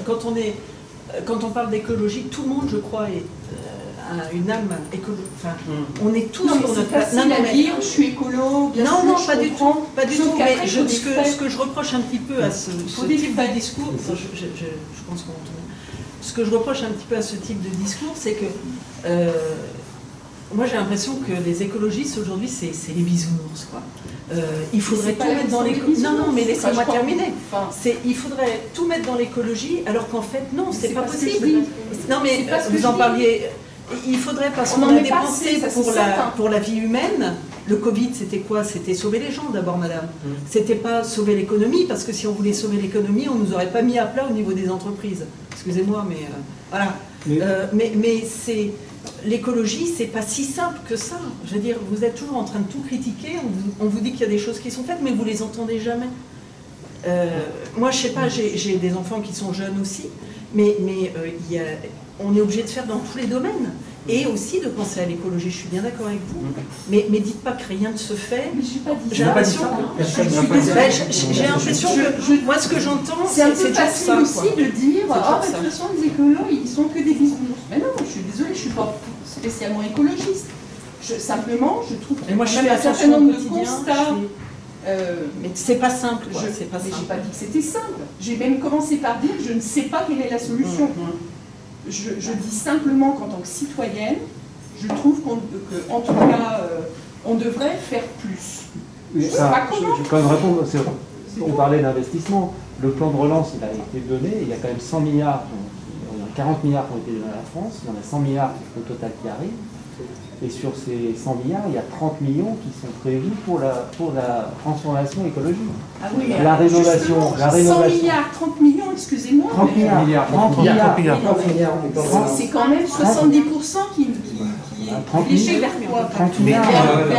Quasiment tous les projets qui sont... Les primes à la conversion écologique, la rénovation des bâtiments publics. Tant mieux. Mais 1 million de Français qui a bénéficié effectivement du bonus écologique et de la prime à la conversion. Création de ma prime Rénov qui a bénéficié à plus de 800 000 foyers depuis le début de l'année. 800 000 foyers. Hier, effectivement, elle est élargie. Des gestes du quotidien, interdiction de certains objets en plastique jetable, les pailles et tout, on en parle depuis des années. Ça y est, c'est acté, ça va se faire. Objectif zéro émission de gaz à effet de serre horizon 2050, fixé au niveau européen. Parce que vraiment, la France toute seule dans son coin, ça rime absolument à rien. Déploiement d'un Green Deal européen de 1000 milliards d'euros. 1000 milliards d'euros. Et ça, c'est vraiment grâce aux efforts du président Macron. J'entends tout à fait que face à l'urgence, vraiment, j'ai commencé comme ça. Moi, je suis vraiment pour une écologie pragmatique et une écologie qui va partout. Je vous parlais tout à l'heure des petites lignes ferroviaires. Pour moi, c'est très très important. Et d'ailleurs, on l'entend depuis des dizaines d'années, il y a des rails, il n'y a rien qui roule dessus et tout. Et ben ça y est. Alors, j'ai pas les montants. Bon. Mais vraiment, cette volonté politique, justement, de la part du gouvernement, de remettre sur les rails le fret et le voyageur, même les plus petites lignes, même celles qui sont en déficit, c'est l'État qui met à la poche, ça participe pour moi vraiment de cette écologie pragmatique et du quotidien. Les propriétaires, ils ont 6 ans pour faire des travaux dans les appartements qu'ils louent. Dans 6 ans, ils ne pourront plus louer. On aurait pu éventuellement, du jour au lendemain, dire un logement qui a une passoire thermique, vous ne pouvez plus le louer. Et là, vous avez 1 million de gilets jaunes propriétaires dans la rue. Parce qu'il faut leur laisser le temps d'avoir de l'argent, de demander des crédits, les obtenir, de faire les travaux. Ça prend un petit peu de temps, mais on dit, oui, 6 ans, 7 ans, vous avez 7 ans pour le faire. Dans 7 ans, c'est fini. C'est ça qui sont des mesures pragmatiques et qui sont...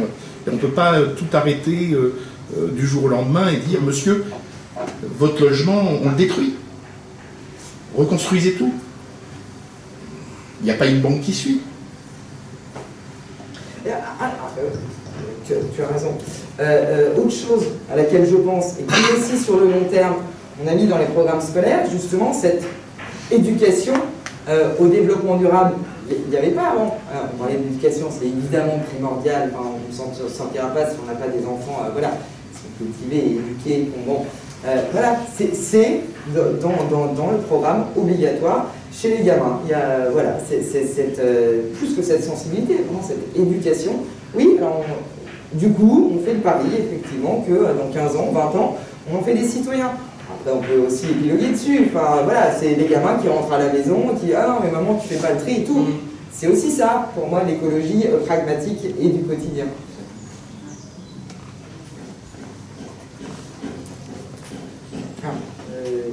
C'est toi le maître du temps?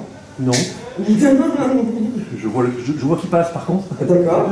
Mais comme on a commencé avec un décalage, on peut peut-être faire un décalage. Il est 8h10, bientôt. Je sais pas, de toute façon après on grignote là. Oui, voilà. Mais voilà, s'il y a des prises de parole. Non, mais comme vous avez en plus commencé à échanger entre vous, et comme je vous avais dit encore une fois en amont, c'est ce que j'apprécie particulièrement. Voilà, les uns et les autres, profitez-en. Soit il y a des questions, j'allais dire, encore très posées, soit... D'autres sujets ou... Oui. Moi j'ai un... Pardon, monsieur.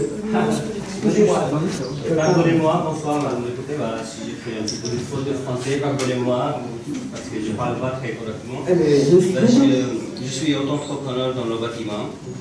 On a pas mal de chantiers à Dijon. Écologiste, ok, c'est beau, tout est beau, tout est bon. Mais vous savez, on n'a pas de place pour garder les voitures professionnelles. Par exemple, le Corbiton, que la Fayette, on avait 4 voies avant. Là, maintenant, on a 2 voies. On voit plus. Et un peu tremblé. Ben, nous, avant, on partait 7h30, on arrivait à 8h30 et on commençait le cours. Là, aujourd'hui, on part 6h du matin, on arrive 9h30. Si on trouve un camion de double devant nous, ben, on perd 3 heures, rester derrière, en plus, on fait tout au rond, on ne trouve pas un parking. Est-ce que vous avez une solution? Je suis porte-parole de tous les artisans parce qu'on a déjà pas mal de PV tous les jours, on reçoit parce qu'on n'a pas le droit de garer le voiture sur le trottoir. Ben, moi aussi d'ailleurs j'ai reçu 2 PV le mois dernier. Je peux pas vous les faire sauter, si c'est votre question. Et après, les clients, la tension vraiment, ça commence en train d'augmenter la tension parce que les clients, si on essaie de monter un petit peu le prix par rapport au temps qu'on perd, ben, ils n'acceptent pas le prix. Je ne sais pas, l'État nous oblige d'acheter une voiture électrique, ça coûte 35 000 € si on ne fait pas le petit d'affaires bien comme il faut, on n'arrivera jamais. Les artisans, tous les artisans, les maçons, les électriciens, les peintres, plaquistes, après certains disent oui, montez votre plaque, montez sur le bus, votre plaque de placo, on ne peut pas monter sur le bus, on va trembler quoi. Et vraiment, il faut trouver une solution de donner plus de place pour l'utilisation, la rénovation en Lyon. C'était juste pour ça. Mais, alors vous parlez très bien français, déjà, merci à vous. Mais en fait, je crois que votre question, elle résume vraiment, parfaitement, les débats qu'on a eu juste avant. Alors, pour répondre très précisément à votre question, je ne peux rien faire, je ne suis pas maire de Lyon. Voilà. Et l'État ne peut rien faire non plus. Il y a un principe sacro-saint en France qui est la libre administration des collectivités. Donc voilà, le maire de Lyon a été élu et bah, il fait ce qu'il veut sur sa ville. Mais au-delà de ça, vraiment, ça met en exergue toute la difficulté de ces enjeux de développement durable, parce que bon, la mairie de Lyon a vraiment une volonté plus qu'affichée voilà, de s'inscrire vraiment de ne faire que de l'écologie. Voilà, priorité numéro 1 de la ville de Lyon, je fais de l'écologie. Donc le but affiché aussi, c'est de faire en sorte que les voitures ont des ras-le-bol d'être dans Lyon. Bon, voilà.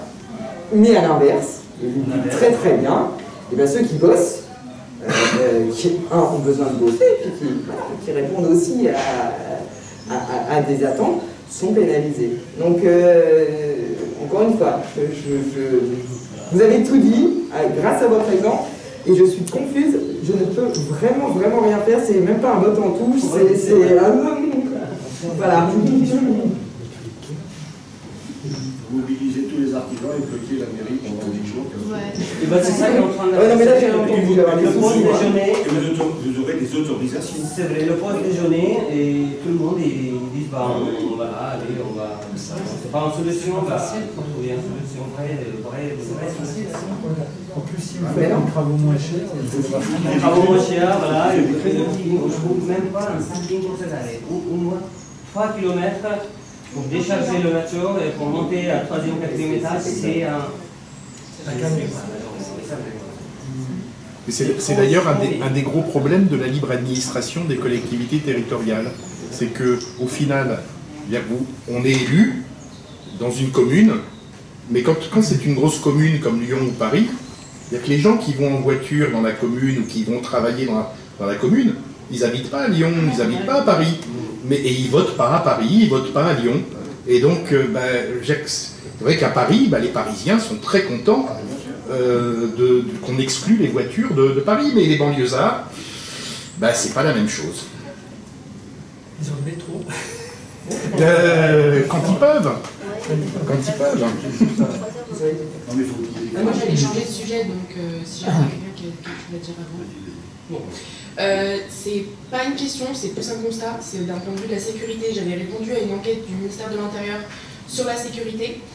C'était assez mal fait parce qu'on m'a demandé sur mon village, et à Saint-Germain, très sincèrement, je me sens en sécurité. Il y a un vrai problème à Lyon, et je pense qu'il faut en parler. Les filles ne se promènent plus seules dans la rue. Dans le métro, ça devient une catastrophe. Et il y a un véritable problème qui n'est pas réglé et qui fait que augmenter depuis le confinement. Et c'est de pire en pire, honnêtement. Voilà. Non, mais c'est exact. C'est vrai que c'est de pire en pire depuis le confinement. Je disais tout à l'heure, chacun est de plus en plus à fleur de peau. On sent toutes ces tensions. En ce qui concerne la sécurité, moi, c'est vraiment un sujet qui me tient à cœur parce qu'on pourrait croire que dans nos communes, on est quand même plutôt très préservés, mais il n'empêche, quand on voit cette insécurité du quotidien, oui, je suis une fille, après 22h30, j'ose plus me promener tout seul dans la rue, c'est vraiment l'insécurité du quotidien. Là, ça va plus. Là, ça va plus. Alors, je disais, c'est une problématique moi, qui me tient vraiment à cœur. Pour exemple, demain, je déjeune avec tous les maires du coin et j'ai invité le commandant de gendarmerie, le préfet à la sécurité et le procureur de la République pour voir justement comment on fait. Il y a eu, c'était quand hier, avant-hier, les conclusions de ce qu'on a appelé le Beauvau de la sécurité. Ça fait quoi, 7-8 mois que Gérald Darmanin, le ministre de l'Intérieur, a largement consulté entre autres les forces de l'ordre, pour savoir ce dont elles avaient besoin, parce que là aussi, forcément, il y a une problématique de moyens. Donc vous avez dû peut-être entendre les différentes annonces, entre autres du président. Donc oui, plus 10 000 policiers qui vont être répartis sur les territoires, mais il n'y a pas que ça, il y a aussi les moyens matériels. Alors là, ça y est, pareil, depuis décembre, chaque brigade est très contente d'avoir sa nouvelle 5008. Enfin voilà, il y a plein de choses à faire qui vont être faites, ça c'est sûr. Et puis il y a le bout, là j'anticipe, je vais dire les débats que je vais avoir demain avec les maires et les différents représentants. Et puis il y a l'autre bout de la chaîne, c'est-à-dire une fois que les policiers et les forces de l'ordre ont fait leur job, quelle est la réponse de la justice? Ça c'est aussi une grosse problématique. On va lancer d'ici 2 semaines des états généraux de la justice parce que, voilà, tant le citoyen en a qui, à chaque fait divers, c'est pas possible, celui-là, il a 42 condamnations aux fesses et on retrouve encore dans la nature à faire une saloperie, bon, c'est incompréhensible. Donc là, on a aussi à avancer. Une question de moyens, ça fait 2 années de suite, pour ce qui est de la justice, que le budget a été augmenté de plus 8,5%. On partait de très bas. On était les moins bien lotis de toute l'Europe en matière de budget alloué à la justice. Donc voilà, on se remet à niveau. Mais il y a du boulot et il faut que tu puisses continuer à sortir dans la rue à Lyon. Non mais vraiment. Et c'est même dans la journée. Parce qu'en oui, fait, non, c'est dans les transports en commun, les heures de pointe. Mais le problème aussi, je pense, c'est le masque. Parce qu'avec un masque et une casquette, on ne reconnaît pas les gens. Donc les gens se sentent pousser des ailes. On ne peut pas les retrouver avec des caméras, parce que maintenant dans tous les transports en commun, il y a des caméras. On pourrait le retrouver, mais avec le masque...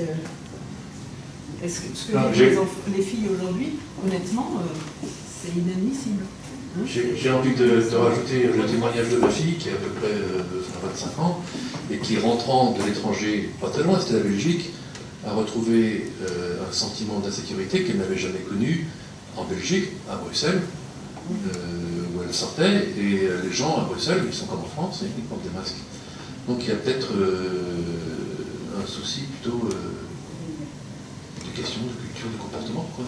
L'impunité. De travail, de possibilité de travail et de participation à la société. Parce que, ouais, enfin, j'entends un petit peu le discours de chacun.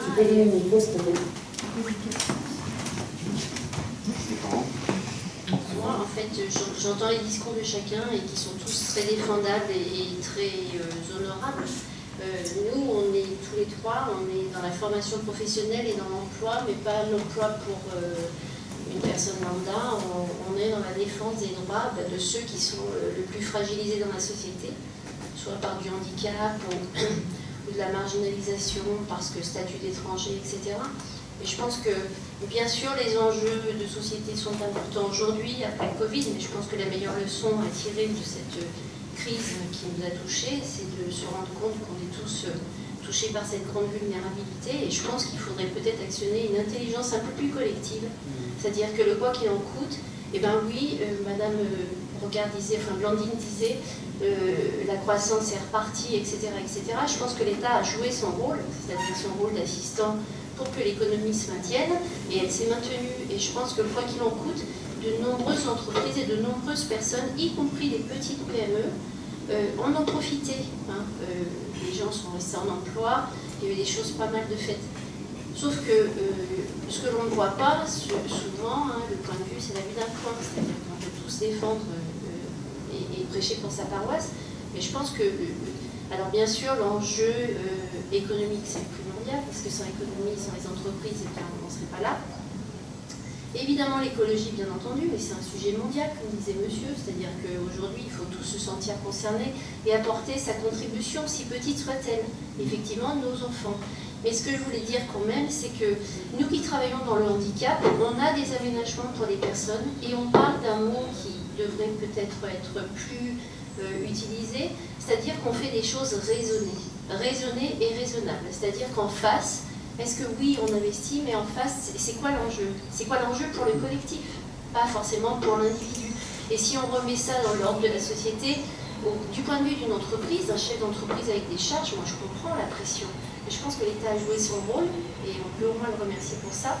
Mais je pense qu'aujourd'hui, il faudrait peut-être réactionner une intelligence collective. C'est-à-dire que nous, les actifs, comme vous, monsieur, disiez tout à l'heure, c'est combien de personnes qui payent des impôts, c'est aussi combien d'actifs. Je crois qu'en France, on doit être un peu moins de 25 millions d'actifs. Ben oui, ok, on a cette chance-là, nous, les actifs. Donc, eh ben, soyons solidaires au nom de ceux qui ne peuvent pas. Et quand la société prend feu parce qu'on se sent en insécurité, alors moi aussi j'ai une jeune fille, eh ben, bon, elle vit aussi cette insécurité-là, mais je crois que lorsqu'on est jeune et quand on a votre âge, mademoiselle, et qu'on est sans travail, et qu'en plus on est stigmatisé parce qu'on n'a pas de diplôme, parce que notre scolarité n'a pas été celle-ci, moi je pense que l'État, enfin nous devrions remettre une vraie... il y a un plan de relance intéressant, un jeune, une solution. J'espère qu'on aboutira à ça. Parce que à chaque crise, à chaque après-crise, après-guerre, etc., il y a eu des générations sacrifiées. Nos parents ont été des générations sacrifiées, ils s'en sont remis. Et au nom du collectif. Et je crois que, eh ben, enfin, nous disparaîtrons et d'autres générations seront derrière. Et effectivement, les autres générations prendront la main parce que vous, cette nouvelle génération, vous êtes très intelligents sur l'écologie et, contrairement à ce qu'on pourrait penser, vous êtes très solidaires. Donc, ben oui, vous allez être peut-être la génération un peu sacrifiée qui va peut-être payer un petit peu toute cette dette. Mais je crois qu'à un moment donné, ben, il y a une sorte de monolithe qui est insurmontable. Non, mais il y a un gisement d'emploi. Enfin, oui. Moi, je suis représentant de la mission locale aussi, hein, oui. sur Val de Saône. La garantie jeune, sur la garantie jeune, sur l'investissement, a été multipliée par 2. La garantie jeune, c'est en fait la prise en charge par l'État d'un certain nombre de jeunes qui sont pris en charge, qui sont financés, soit de l'argent, soit un salaire, et ils sont accompagnés par les travailleurs sociaux, et ils sont accompagnés en entreprise. Donc cette garantie jeune, elle a été doublée. Par ailleurs, sur la commune de Rochetaillé, vous allez faire le tour des commerçants ici, il n'y en a pas un qui n'ait pas une offre d'emploi qui ne soit pas assouvie. C'est-à-dire qu'en fait, ils ont du mal à trouver du monde. L'Intermarché qui est juste à côté cherche 10 personnes. Donc il n'y a pas de problématique d'emploi. On arrive dans une condition de marché aujourd'hui où il y a une demande qui n'est pas satisfaite par les jeunes. Et les jeunes ne vont pas au travail. Enfin, je ne sais pas qu'ils ne veulent pas y aller. Je pense qu'il y a un certain nombre de mécanismes qui font qu'il y a une inadéquation et qu'ils n'y vont pas. Et la métropole a mis en place un revenu jeune, qui est le grand dame de la commission locale, ici, puisqu'en fait, c'est la prime à l'inactivité. Alors qu'on essaye de mettre les jeunes au travail.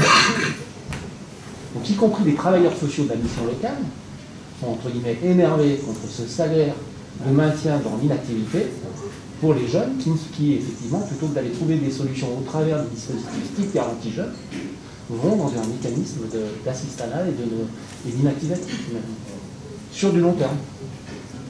Si je peux me permettre de vous répondre, puisque nous on travaille avec la mission locale, donc, vous l'avez compris, on travaille dans la formation pour des personnes en situation de handicap principalement, mais également pour des personnes en situation de fragilité sociale, ou ce qu'expliquaient mes collègues tout à l'heure.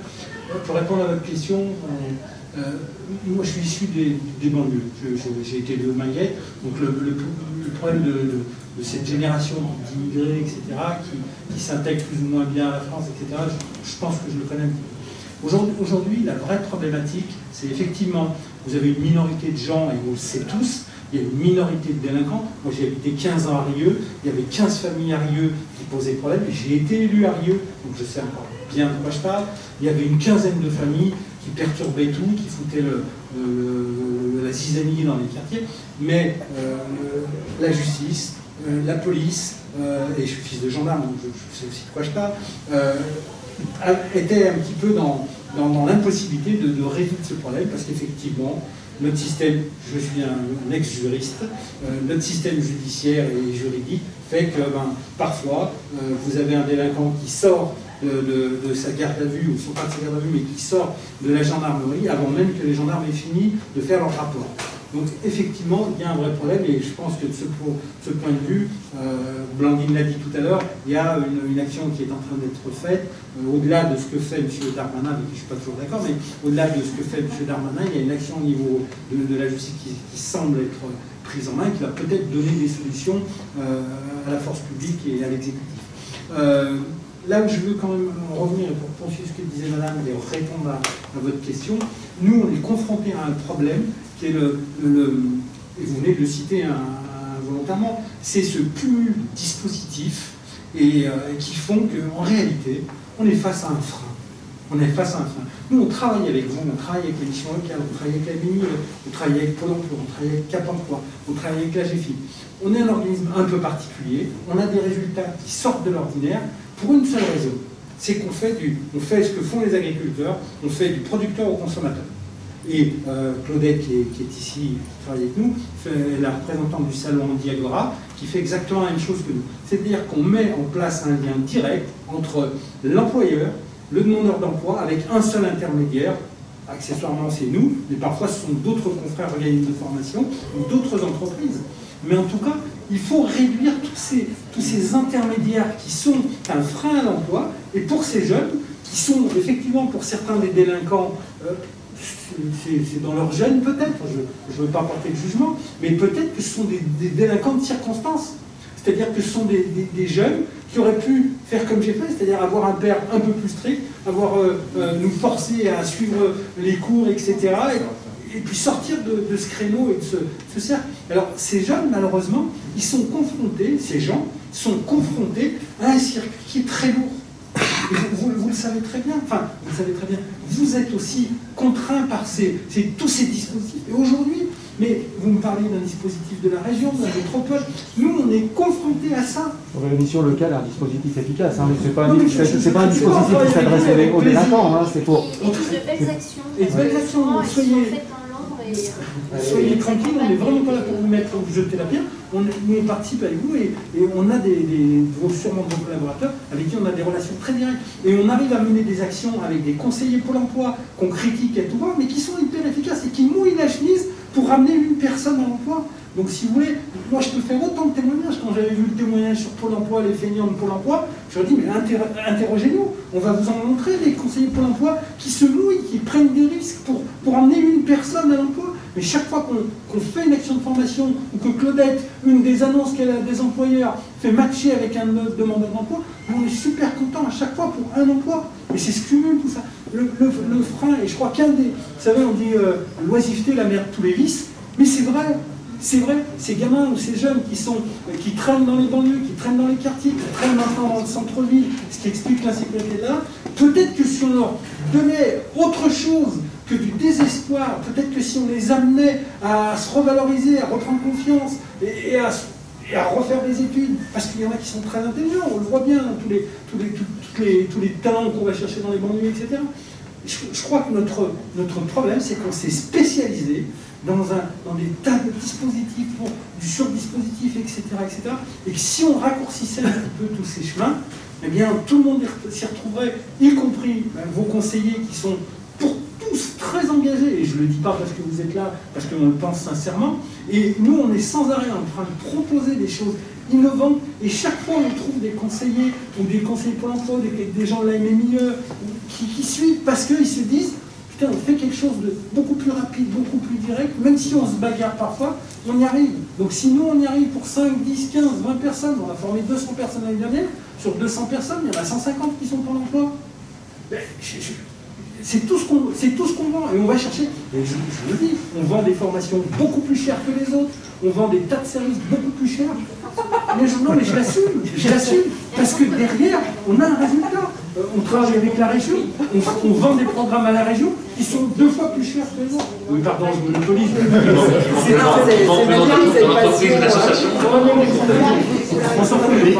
Mais je suis pas sûr que la jeune fille voulait parler du type de délinquance dont vous parliez. En fait, ce que je veux dire, c'est... Est-ce que je peux parler de ce micro? Pas du tout. Ce que je vois, moi, c'est pas des jeunes, c'est des personnes adultes qui...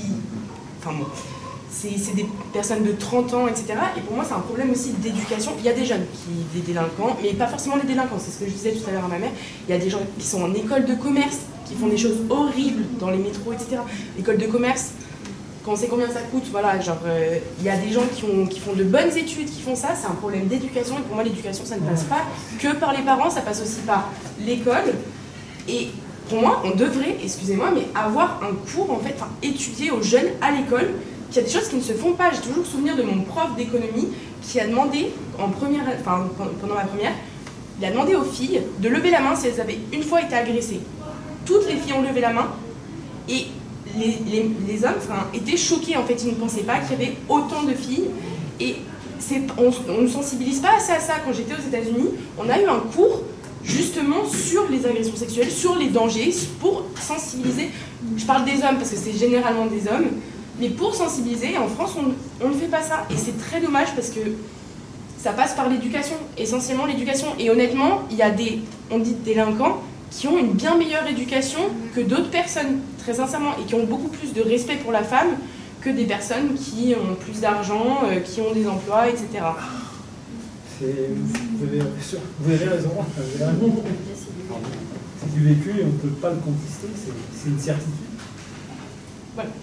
Maintenant, on devrait remettre le service militaire, ça c'est une certitude. Et à 1 an, il n'y a rien de plus pour éduquer cette jeunesse et pour leur refaire prendre un peu la valeur, le patriotisme, etc.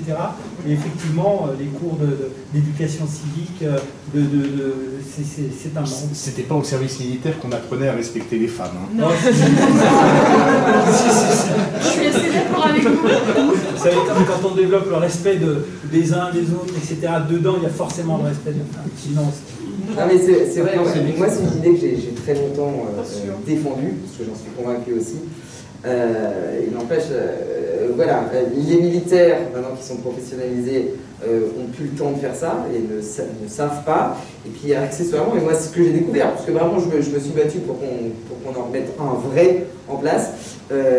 Accessoirement, il n'y a plus du tout, tout l'immobilier militaire a disparu voilà, de la France. Donc il n'empêche, le SNU, le Service National Universel, qui est en phase finale d'expérimentation là, ils ont fait leur rentrée voilà, il n'y a pas très longtemps. Donc il y a eu au départ, il y a 3 ans, juste quelques départements. Là, le Rhône a commencé donc, cette année. Vraisemblablement, moi, les premiers échos que j'ai, que ce soit des formateurs et des jeunes, véhiculent un certain nombre de valeurs qu'on retrouvait dans le service militaire. Ce ne sera pas l'équivalent, de fait, mais pour cette cohésion sociale, se faire nation, se sentir tous voilà, français sous les mêmes valeurs, avec tout ce qui va avec, le respect naturellement. Vraiment, j'ai bon espoir. Encore une fois, moi j'étais assez frileuse quand on a commencé à nous parler du SNU. Voilà, service militaire au rabais, c'est pas la peine. Ça prend une très belle tournure avec, voilà, j'ai des exemples, des témoignages d'anciens combattants, voilà. Et surtout, c'est pendant un certain nombre de jours, les jeunes partagent la même chose, sont au même rythme, apprennent à se lever, parce que le nombre de fois où j'entends juste ça, non mais voilà, le gamin que j'ai pris en apprentissage, il s'est levé 1 jour, 2 jours, le 3e jour il avait 1 heure de retard, le 4e jour il n'est pas venu. Bon, voilà. Donc, bon, très sincèrement, ce SNU est un très bel outil dont on va voir, je pense, assez rapidement, quand même, les conséquences, les belles conséquences. Et ne serait-ce, je reviens à ça, tout à l'heure on parlait de collectif, pour voilà, se sentir unis, et qu'on n'ait plus toutes ces dissensions et ces fractures qu'on constate de manière assez terrible. Ce système-là, il est basé sur le volontariat? Pas du tout. Non? Pas du tout. Il est obligatoire? Il est obligatoire. Il est obligatoire. Après, il y a une autre partie qui est effectivement basée sur le volontariat. Il y a une première partie où c'est vraiment obligatoire pour toute une classe d'âge, garçons et filles comprises. C'est obligatoire? Ah, c'est obligatoire, tout à fait. Mais c'est juste un journée, non? Non, ça c'est pas, je sais plus, la journée de la fête à la non, ça n'a rien à voir. C'est au moins 15 jours. C'est au moins 15 jours. Ouais. Déjà. C'est une bonne idée. Voilà. Donc c'est en fin d'expérimentation. C'est en fin d'expérimentation. Ça va naître, ça va... Ah ben oui, parce que là, ça y est, déjà avec les retours qu'on a depuis 3 ans, ouais, c'était lancé il y a 3 ans, sont hyper positifs, encore une fois, dans tous les domaines. Et donc il y a les forces de l'ordre qui interviennent, enfin voilà, il y a différents éducateurs, enfin, c'est très vaste. Sont vraiment une réussite totale. L'idée, c'est quoi? C'est à partir de la majorité? C'est quand? Non, je crois 16 ans, je crois. 16 ans? Ah, c'est 16 ans. Pour tous? Pour tous. Garçons et filles? Garçons et filles, absolument. Oh bah heureusement. Pardon, j'ai plus tout en tête, pourtant je l'avais suivi, mais et vraiment... J'ai une petite question, Jean-Guy. Je crois qu'il y a un texte qui est passé récemment pour trouver des solutions pour les 16-18 ans, enfin, tout de suite après l'obligation de scolarité, avec monsieur de la mission locale, je ne sais pas quel... Pardon, excusez-moi. Vous pouvez peut-être donner information. A priori, il y a une obligation de prise en charge de formation pour les 16-18 ans qui abandonnent le cursus scolaire. Vous en avez entendu parler? Ça, du coup, ça peut vous concerner directement. Oui, tout à fait. Ça ne dit rien. Il me semble que j'ai vu passer ce texte quelque part, mais je voulais savoir si c'était passé à...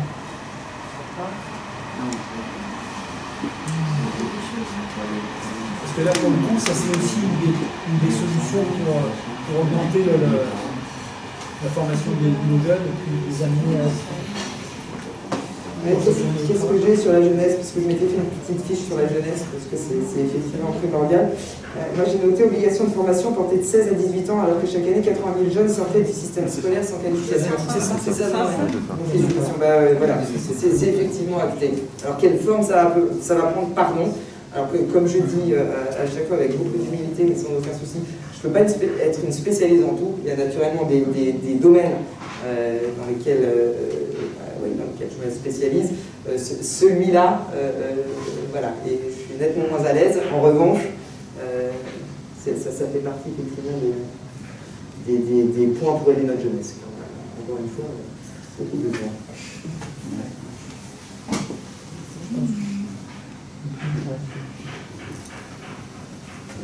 Je vous propose qu'on continue de discuter en grignotant, si ça vous va. En tout cas, merci infiniment, j'allais dire, pour cette première partie, pour ces échanges. Je suis très heureuse que les uns et les autres vous ayez pu échanger, parce que je pense que c'est très très important. Voilà, je reste à votre disposition, je veux dire, là maintenant, et de toute manière après, je viens le voir en permanence ou autre, mais en mission locale aussi. J'avais déjà été voir des missions locales qui, de fait, font un travail remarquable.